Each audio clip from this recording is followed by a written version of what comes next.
Welcome to the Genius Factory. Enjoy the video.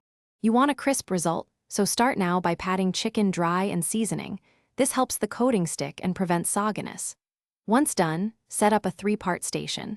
Season flour, beaten eggs, and breadcrumbs.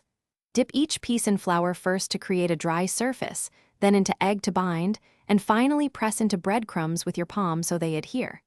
Make sure to coat all sides evenly. This first coating establishes structure for frying or baking. Now finish cooking. Choose frying or baking depending on texture you want.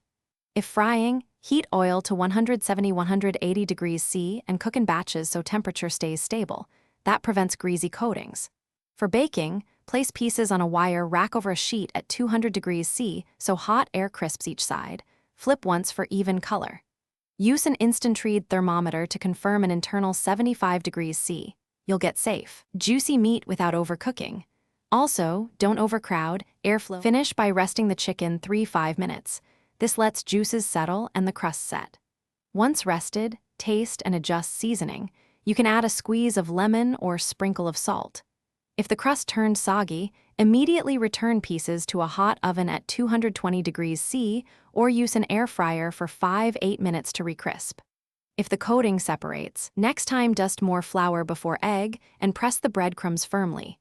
Those adjustments fix adhesion and prevent failure.